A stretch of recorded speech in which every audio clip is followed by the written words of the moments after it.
자, 오늘 목요일은 우리 구세대 가족의 건강을 위해서 예, 굿모닝 닥터가 준비되지 않습니까? 오늘은 이 척추 질환에 대해서 알아봅니다. 그런데 척추 질환 중에서도 비수술적인 치료에 대해서 자세히 알아보도록 하겠습니다. 이재일 전문의와 함께합니다. 어서 오세요. 안녕하십니까? 네, 안녕하십니까? 굉장히 미남이십니다. 아, 감사합니다. 예. 또 반듯하시네요, 진짜. 아주 반듯하시고 네. 웃는 모습도 너무 멋지시고. 감사합니다. 예. 하여튼 뭐 좋은 말씀 부탁드리고요. 네네. 우리가 보통 그 허리, 이 척추에 문제가 생기면 뭐 어떤 분들은 수술을 해야 된다. 어떤 분들은 안 해도 된다. 그런 얘기 많이 하지 않습니까? 네. 실제로 이 척추 때문에 수술을 하는 경우는 어느 정도 됩니까? 네, 전체 척추질환 환자 중에서 수술이 꼭 필요한 경우는 약 예. 10% 정도밖에 되지는 않습니다. 예. 그 말은 10분 중에 9분은 비수술적 치료로 충분히 증상을 호전을 시킬 수 있다는 말인데요. 예, 예. 요즘은 그래서 다양한 비수술적 치료 방법을 통해 척추질환 환자들을 치료하고 있는 추세이고요.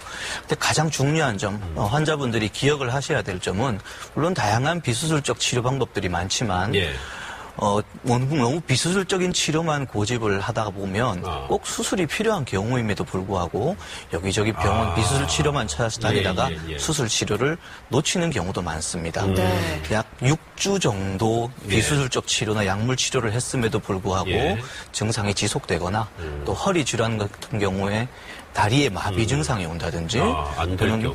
대소변 기능에 장애가 발생하는 경우에는 이런 후유 증상이 수술을 하더라도 너무 늦게 수술을 하게 되면 영구적인 후유증으로 남을 수 있기 때문에 그렇죠. 반드시 적절한 시기에 수술적 치료가 필요하다는 것을 기억하셔야 됩니다.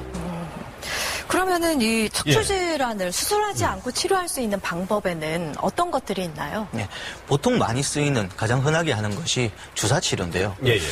영상 장비를 통해서 눌려 있는 신경 주변의 바늘을 정확하게 삽입을 한 뒤에 약물을 집어넣는 그런 신경 차단술이라는 치료를 가장 많이 하고 있습니다. 상당 부분 효과도 볼 수 있고요. 그리고 꼬리뼈나 척추 뒤를 이용해서 관을 집어넣은 뒤에 약물을 주사를 한다든지 풍선을 통해서 좁아진 부분을 넓힌다든지 또 관 끝에 달려있는 내시경이나 또 레이저 장비를 이용해서 디스크 부분을 줄여준다든지 이런 치료도 많이 하고 있고요. 또 디스크 내로 고주파라는 것을 이용해서 디스크 크기를 줄여주는 그런 치료도 많이 하고 있습니다. 지금도 여러 가지 다양한 비수술적 치료 방법들은 개발 중에 있다고 보시면 되겠습니다. 그래요. 근데 또 하나 이제 걱정스러운 것은 이렇게 약물을 이용해서 통증이나 염증을 이걸 줄인다면 이게 영구적인 치료가 아닌 일시적인 치료가 되는 거 아닙니까? 네. 물론 신경이 심하게 눌려있는 그런 척추 질환을 갖고 계시는 분들은 비수술적 치료를 하더라도 효과가 일시적이고 얼마 가지 않아서 다시 또 통증이 반복되는 경우가 많습니다. 이런 것들이 반복된다면 분명 이거는 수술을 해야 되는 경우라고 생각을 하셔야 되고요. 비수술적 치료로 효과가 있는 분들은 수술까지 가지 않아도 되는 그보다는 심하지 않은 척추 질환 환자라고 보시면 됩니다. 심하게 눌려있는 신경은 보통은 부어있고 예민해져 있는 상태이기 때문에 그런 것들이 통증을 일으키거든요. 그래서 비수술적 치료를 통해서 약물을 주사를 하게 되면 이 부어있는 신경을 안정을 시키고 그런 것들이 우리로 하여금 편한 증상을 느끼게끔 해주는 그런 원리라고 보시면 됩니다. 보통 증상이 없는 분들도 척추 사진을 찍어보면 디스크에 문제가 있거나 경미한 협착이 있는 경우가 많습니다. 비수술적 치료는 그 디스크를 제거하지 않고 이런 상태로 만들어주는 게 목표라고 보시면 되죠. 그런데요, 척추 질환의 대부분이 퇴행성으로 진행이 되는 경우도 많잖아요. 지금 치료로 어느 정도 증상을 잡았다고 하더라도 퇴행성은 원래 그냥 진행이 되는 거기 때문에 결국에는 수술을 해야 하지 않나 이렇게 생각하는 분들도 있으신데 어떻습니까? 네, 맞습니다. 비수술적 치료를 한 뒤에 증상이 좋아지고 또 시간이 많이 지난 뒤에 다시 또 증상이 재발은 할 수 있습니다. 이럴 때 적절한 비수술적 치료를 반복을 해서 수술로 가지 않고 편안하게 생활을 하시는 분들이 대부분이라 보시면 됩니다. 하지만 비수술 요법으로 그 효과가 한계가 있거나 얼마 가지 않아서 통증이 다시 재발되는 분들은 수술적 치료를 해야 되는데요. 그래서 가장 중요한 것이 관리입니다. 비수술 치료 이후에 증상이 좋아졌을 때 그것이 예전에 허리에 문제가 없을 상태로 착각을 하고 허리를 과도하게 다시 쓰시다든지 허리에 불편한 자세나 무리가 되는 행동들을 반복을 하게 되면 분명 허리의 질환들은 더 진행을 하게 되고요. 비수술적 치료가 효과가 없는 상태까지 갈 수 있기 때문에 비수술 수술 치료 이후에 좋아진 증상을 적절히 관리만 해준다면 예. 수술은 충분히 피할 수 있을 것입니다. 수술을 피할 수도 있다. 관리만 잘하면. 네. 근데 제가 왕년에 허리 좀 아파봤거든요. 네. 예. 근데 진짜 아파본 사람들은 그 통증이 얼마나 심한 걸 다 알지 않습니까? 네, 그래서 네. 병원 치료도 물론 해야겠습니다만은 평소 집에서라든가 이런 것을 좀 통증을 완화할 수 있는 그런 방법이 있다면 좀 알려주세요. 허리가 안 좋으신 분들에게 가장 쉽게 권하고 싶은 운동은 걷기입니다. 예, 예. 허리를 꼿꼿하게 편 상태에서 너무 경사가 가파르지 않은 예, 예. 평지를 꾸준히 걷는 운동을 통해서 허리에 부담도 가지 않고 허리를 잡아주는 근육들을 강화시켜주는 예, 예. 가장 좋은 운동, 손쉽게 할 수 있는 운동이라 볼 수 있고요.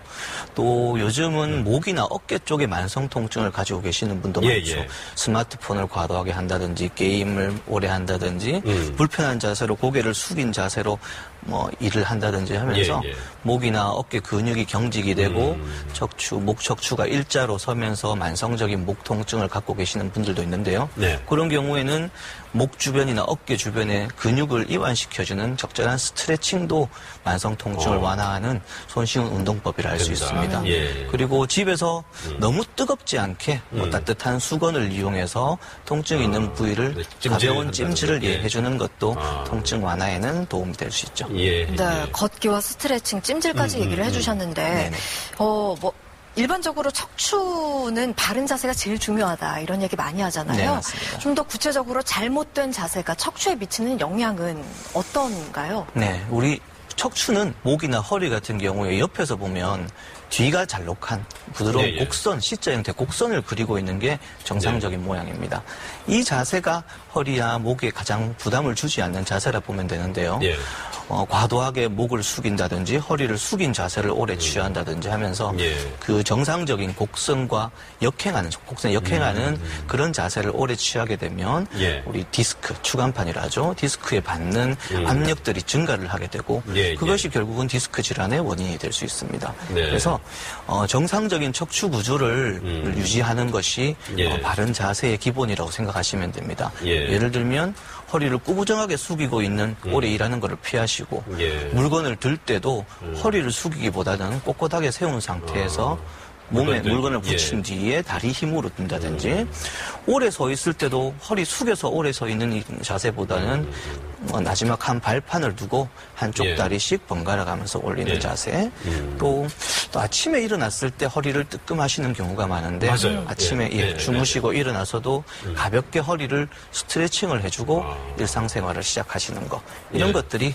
허리 질환을 예방할 수 있는 우리의 생활 습관이라 볼 수 있겠죠.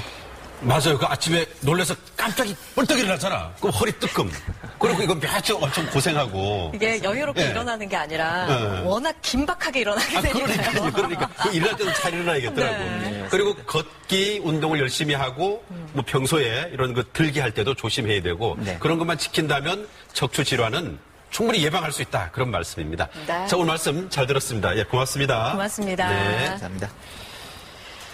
지금까지 척추 질환, 오늘 비수술적인 요인에 대해서 자세히 알아봤고요. 네. 이재일 전문의와 함께했습니다.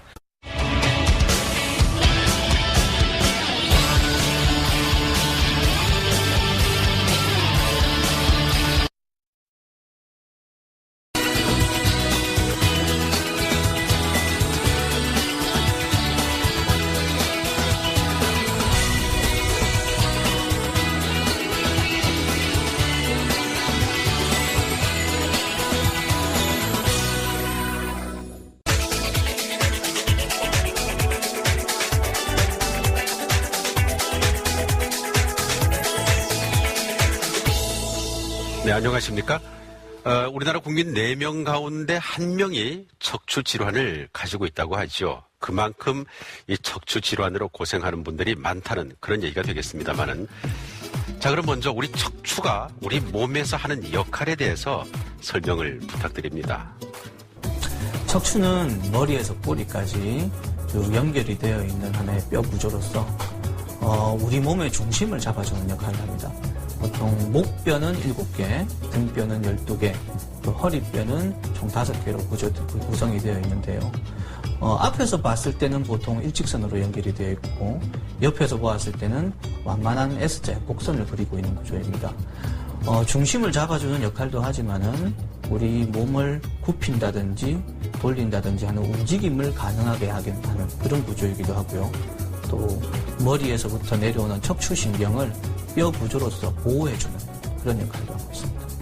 자, 지금 말씀하신 것을 들어보면 정말 우리 척추가 중요하다 그런 생각을 하게 되는데요.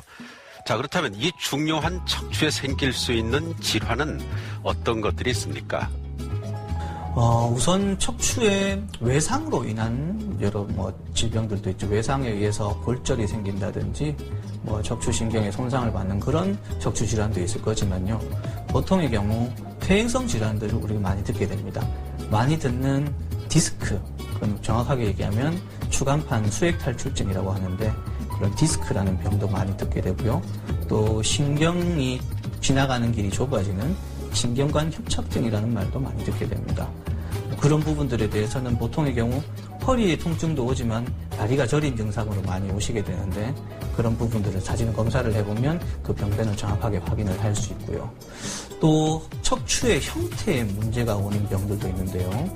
요즘 많이 들어보는 척추가 앞으로 보았을 때 휘어져 있는 그런 척추 측만증이나 또는 척추의 구조 자체가 일렬로 연결되어 있지 않고 어긋나게 형성되는 척추 전이증, 척추 분리증 이런 병들도 있습니다. 그 외에 척추에 염증이 생기는 염증성 질환, 척추염증도 있고요. 또 드물긴 하지만 척추 자체의 신경이나 뼈에 생기는 종양 질환도 척추에 생길 수 있습니다. 척추는 이렇게 그 잘못된 자세 때문에 문제가 생기는 경우가 많다는 그런 얘기인데요. 예를 들면 이제 구부정한 자세라든가 이런 잘못된 자세가 척추에 어떤 문제를 일으키게 되는 겁니까? 네, 척추는 옆에서 보았을 때 완만한 곡선을 그리고 있다고 말씀드렸는데요. 목이나 허리 같은 경우에는 옆에서 보았을 때 부드러운 알파벳 C자형의 곡선을 그리고 있습니다. 뒤가 잘록하게 들어간 구조입니다. 그게 정상적인 형태이고 그런 형태일 때 척추에 가장 부담이 없다고 보면 되는데 만약에 예를 들어 스마트폰을 오래 본다, 고개를 오래 숙이고 있다. 그렇게 척추의 정상적인 곡선에 역행하는 그런 자세를 취할 때는 허리, 특히 척추 구조 자체나 디스크에 상당한 압력을 받게 되고요. 그런 부분들이 우리 디스크라든지 척추 협착증의 상당한 원인이 될 수 있습니다. 최근 이 청소년들 중에 척추 측만증으로 고생하는 경우가 상당히 많이 있다고 그래요. 물론 잘못된 자세가 원인이겠습니다만은 이 척추 측만증은 어떻게 치료를 하게 됩니까? 네, 척추 측만증이라는 거는 앞에서 보았을 때 원래 척추는 일직선으로 생겨 있습니다만 그게 일직선이지 않고 S자나 곡선을 그리면서 휘어져 있는 것을 척추 측만증이라 합니다.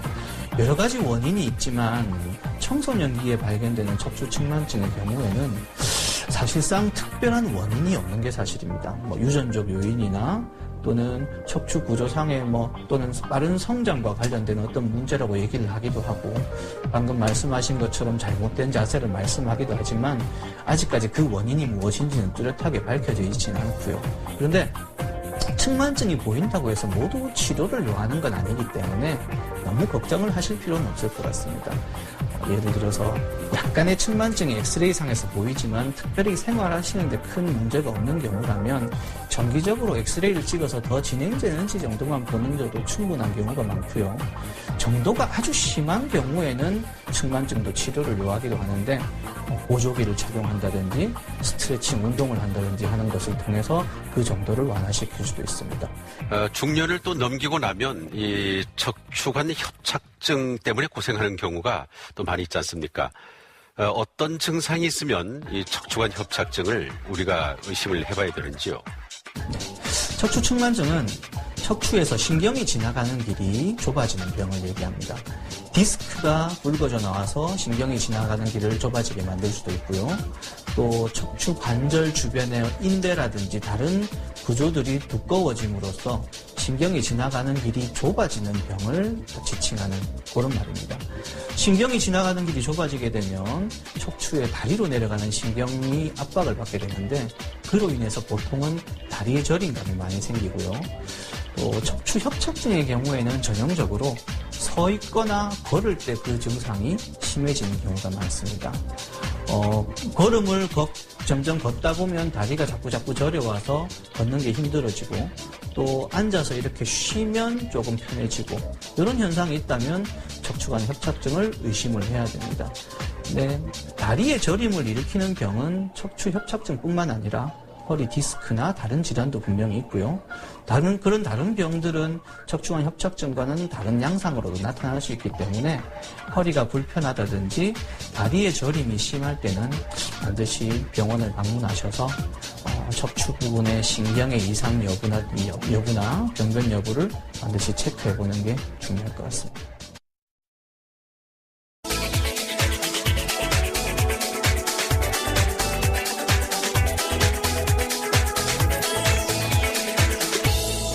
네, 오늘은 이 경추성 두통에 대해서 알아보죠.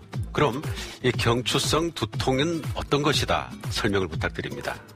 보통 두통이라는 거는 상당히 흔히들 많이 겪을 수 있는 증상입니다. 보통 1년간 정도 생활을 했을 때 전 국민의 90% 이상이 두통을 한 번 정도는 겪는다고 얘기할 정도로 상당히 흔하게 겪는 증상인데요. 물론 두통은 머리에 문제가 있어도 생길 수는 있습니다. 머리의 병변이 뇌를 압박한다든지 뇌압을 높인다든지 그런 식의 어떤 문제로 인해서 두통은 생길 수 있지만 그가 아닌 두통은 훨씬 더 많습니다. 머리에 문제가 아닌 두통 중에 많이 원인이 될 수 있는 두통이 목의 문제 때문에 오는 두통이고요. 또 목의 어떤 근육의 긴장 또는 목의 척추 관절의 이상, 디스크 이런 병들이 목의 어떤 문제뿐만 아니라 두통을 일으킬 수도 있는데 이런 목의 문제로 인해서 생기는 두통을 경추성 두통이라고 지칭합니다.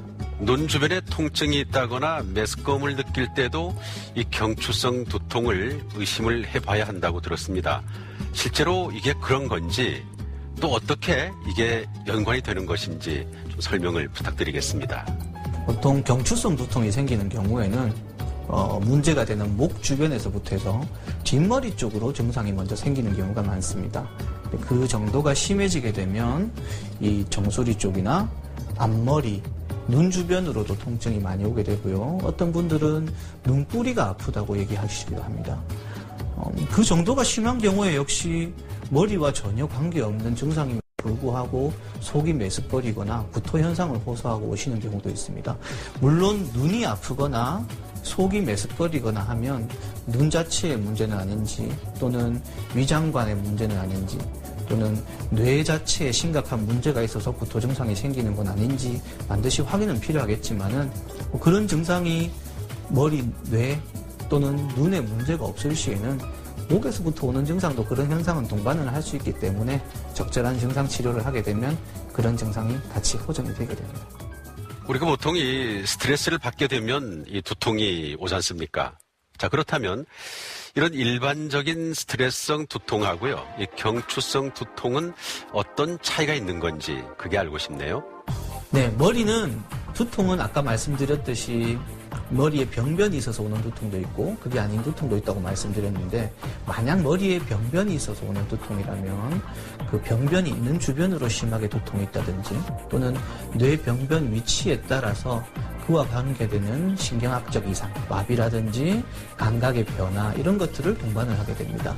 경추성 두통의 경우에는 마비 증상이랑 어떤 신경학적 이상 증상은 보통 나타나지 않고 두통 증상만 나타나는 경우가 많고요. 아까도 말씀드렸듯 목 주변에서부터 뒷머리, 정수리, 이 앞쪽 머리까지 이렇게 연결되면서 아픈 그런 양상을 많이 띠게 됩니다. 스트레스와 관련된다고 말씀은 아까 여쭤보셨는데 우리 보통 스트레스가 심하다든지 보통 예민하신 분들은 목이나 어깨 쪽 근육의 긴장이 항상 심하다든지 만성적인 목 통증을 가지고 계시는 경우가 많은데요. 그런 이유 때문에 머리가 아픈 경우가 많아서 경추성 두통이 스트레스와 연관이 된다고도 말씀을 많이 드리는 겁니다. 그럼 이렇게 그 경추성 두통이 생기는 그런 원인이 있지 않겠습니까? 어떤 원인 때문에 경추성 두통이 오는 겁니까? 목의 통증이 두통으로 가는 것을 경추성 두통이라 생각하시면 됩니다. 목의 통증의 원인은 가장 흔한 것은 보통 목 주변이나 어깨로 연결되는 근육의 긴장인 경우가 많고요. 근육 긴장이 심화되는 경우에 근육이 심하게 뭉치는 부위가 생기면 통증을 심하게 일으키게 됩니다.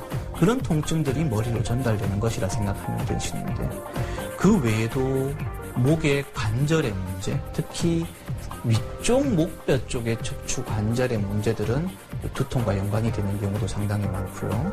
그 외에 목 디스크 병변 같은 경우에도 우리 상부 경추, 목 위쪽의 디스크 병변들은 두통과 밀접한 연관이 있는 경우가 많습니다. 그러면 이 경추성 두통이 왔을 경우에 치료는 어떻게 하게 됩니까? 치료는 목 병변이나 목 증상에 대한 치료가 주된 치료입니다. 근육의 긴장이 주된 증상 원인이라면 근육을 풀어주는 예를 소염제라든지 근이완제 약을 복용하기도 하고요. 또 주변의 근육의 경직을 풀어주는 물리치료가 도움이 될 수도 있습니다. 그리고 스트레칭이나 지압, 마사지를 통해서 근육이 심하게 아픈 부위를 근원적으로 해결해 주는 것이 두통 증상 조절에 분명 도움이 될 것입니다. 만약 목 관절의 통증이라든지 목 디스크의 문제가 그 증상을 일으키고 있다면 또 그게 약물이나 물리치료로 도저히 도움이 되지 않는다면 주사 치료를 통해서 아픈 부위의 통증을 근원적으로 완화를 시켜준다든지 목 디스크 병변이 원인인 경우에 그 디스크에 대한 직접적 수술적 치료가 도움이 되기도 합니다만 대부분의 경우 평상시 목 근육 긴장을 완화를 시켜주고 또 평상시에 목이 심하게 아프기 전 예방적인 마사지나 스트레칭, 바른 자세 이런 것들을 유지한다면 어느 정도 예방은 충분히 될 걸로 보여집니다.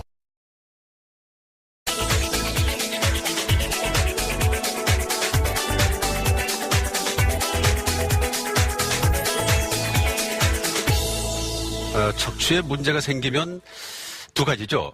고민을 하는 것이 수술을 해야 하는지 아니면 안 하고 치료가 되는 건지 이걸 고민을 하게 되는데 실제로 이 척추 문제로 수술을 해야 하는 경우는 어느 정도나 됩니까?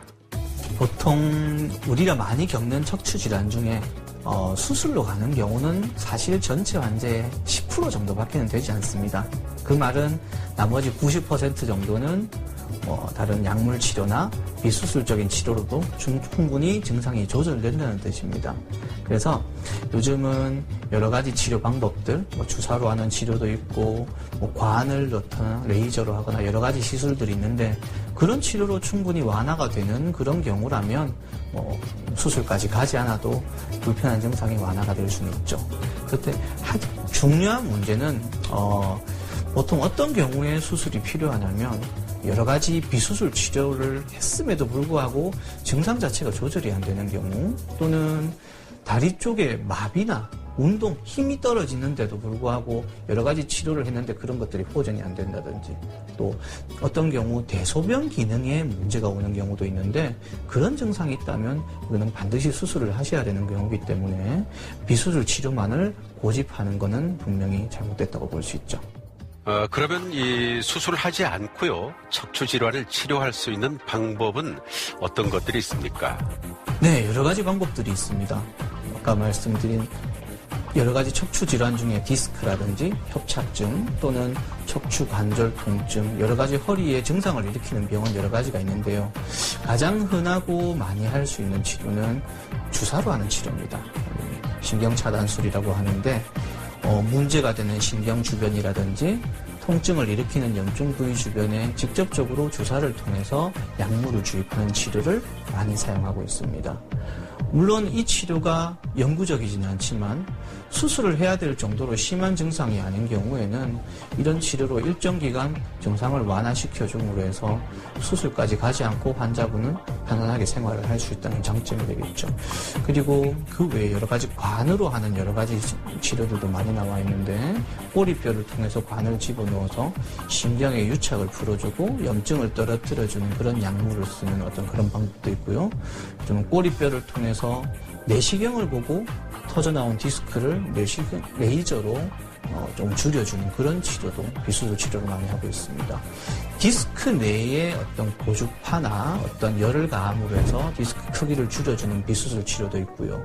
또 내시경으로 할 수 있는 여러 방법들이 나와 있기 때문에 적절한 환자분 증상이나 병변 정도에 따라 전문의와 상의를 한다면 본인한테 맞는 비수술 치료는 얼마든지 선택을 할 수 있을 겁니다.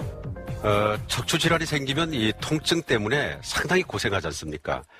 그래서 집에서 이 통증을 좀 줄일 수 있는 그런 방법들이 있다면 소개를 부탁드립니다. 목이든 허리든 바른 자세가 중요하다고 보시면 됩니다. 보통 목이나 어깨 쪽에 불편감을 많이 호소하시는 분들은 이 근육의 긴장이나 목의 뻣뻣함, 원래 정상적인 곡선과 다른 어떤 그런 목 형태를 띠기 때문이 많은데, 집에서 간단하게 할 수 있는 스트레칭이라면 목 주변 근육을 강화시켜 줄 수 있는 운동이 가장 좋습니다. 목은 보통 뒤쪽에서 어깨 쪽으로 근육의 긴장이나 경직이 되는 경우가 많은데요. 목을 앞으로, 뒤로, 좌우로 움직여주는 스트레칭을 통해서 근육을 이완시켜주는 게 가장 손쉽게 할 수 있는 스트레칭입니다. 목을 뒤쪽으로 할 때는 가볍게 턱을 들어주는 이런 식으로 10초 정도 유지하다가 놓고, 또 뒷머리 쪽을 지그시 누르면서 이렇게 목 뒤쪽의 근육을 스트레칭. 좌우로 할 때도 반대쪽 팔로 이렇게 지그시 머리를 당겨줌으로 해서 어깨 쪽의 근육 이완을 기대를 할 수 있는데, 그런 스트레칭만 자주 하는 걸로도 목 주변 통증을 상당 부분 예방이 가능하고요. 허리 같은 경우에도 이 정상적인 뒤쪽이 잘록한 곡선을 유지하는 그런 자세를 유지하는 게 가장 중요하고요. 앉아서도 이 허리 뒤쪽의 곡선을 유지하면서 아래쪽 허리에 힘을 지그시 주다가 좀 풀었다가 하는 그런 근육 강화 운동이 도움이 될 수 있습니다. 그보다 더 간단한 거는 걷는 운동입니다. 우리 허리를 꼿꼿하게 펴고 걷는 것들을 해줌으로 해서도 이 허리 주변, 허리를 지지하는 근육을 강화를 시켜줄 수 있고 허리에 부담을 덜 줄 수 있는 가장 손쉬운 운동을 할 수가 있죠.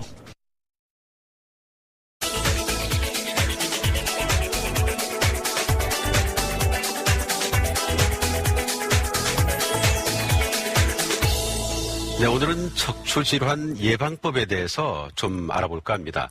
무슨 병이든 알아야 예방도 가능한 것 아니겠어요? 척추질환도 마찬가지인데, 먼저 척추질환이 생기는 원인, 어떤 것들이 있습니까?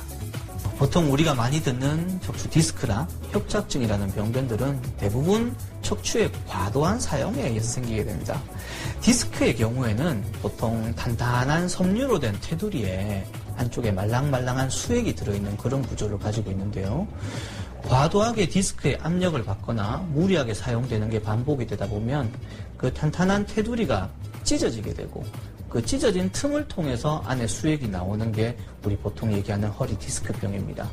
그 외에 또 과도한 사용에 의해서 허리 관절을 잡아주는 주변의 인대가 두꺼워진다든지, 척추 주변의 퇴행성 변화로 인해서 뼈가 더 자란다든지, 그런 것들이 허리 디스크 협착관 같은 그런 질환의 원인이 되기 때문에 그런 허리를 과도하게 사용하는 것을 예방하는 게 분명 중요합니다.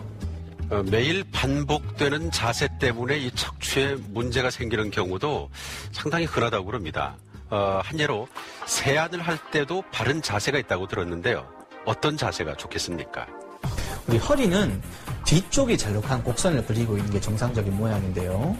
허리를 숙이거나 구부정한 자세로 취하게 되면 우리 척추 사이에 있는 디스크가 받는 압력은 훨씬 더 높아지게 됩니다.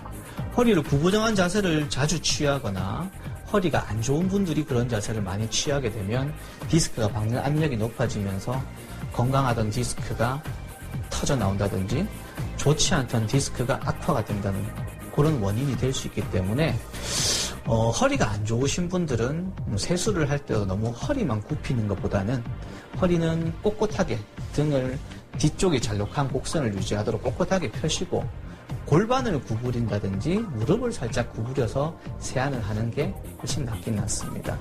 그 외에 목과 같은 경우에도 뒤쪽에 잘록한 곡선을 그리고 있는데요.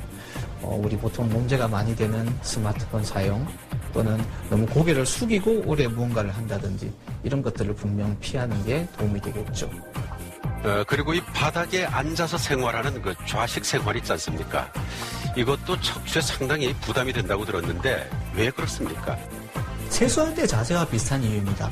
이 허리를 굽히게 되면 디스크나 허리에 받는 압력이나 하중은 더 많다고 말씀을 드렸는데요. 보통 바닥에 우리 일반적으로 양반다리 형식으로 앉게 되면 허리를 꼿꼿하게 유지하기보다는 좀 구부정하게 앉아 계시는 경우가 많습니다. 그런 자세에서는 사실 디스크가 받는 압력은 바른 자세로 서 있을 때보다 서너 배에 달할 정도로 상당히 부담을 주는 자세라고 볼 수 있는데요. 그래서 보통 앉더라도 허리를 꼿꼿하게 펴고 또는 가급적 의자에 앉는 것이 훨씬 낫고요. 만약에 피치 못한 사정에서 방바닥에 앉게 되면 좌식 의자라고 있습니다. 바닥에 딱 붙어 있으면서 등받이가 되어 있는 그런 의자에 딱 바른 자세로 앉는 게 허리의 부담은 훨씬 덜할 수 있죠. 그 좌식 생활도 그렇습니다만은 이 비만도 척추에 부담을 많이 준다고 하는데 어떤 영향을 주기 때문에 그런 겁니까? 비만은 사실 체중의 증가 자체가 척추에 가해지는 압력을 높게 하기 때문에 그 체중 자체만으로도 디스크가 받는 압력이나 척추가 받는 압력 부담을 늘리는 역할을 합니다. 하지만 그보다도 또 비만 같은 경우에는 배가 많이 나오시는 분들이 많은데 배가 복부 비만이 심한 경우에는 이 배가 앞으로 나오듯이 이런 자세를 자꾸 취하다 보면 허리의 정상적인 곡선을 파괴하는, 그러니까 허리가 더 앞으로 빠지게끔 만드는 그런 허리 곡선에 영향을 주는 경우가 많기 때문에 정상적인 허리 곡선이 파괴가 돼버리면 척추의 질환들은 분명 더 진행할 수 있습니다. 그래서 분명 복부 비만을 줄이고 꾸준한 걷는 운동을 통해서 허리 근육을 강화하는 것이 분명 허리 건강에는 도움이 될 겁니다.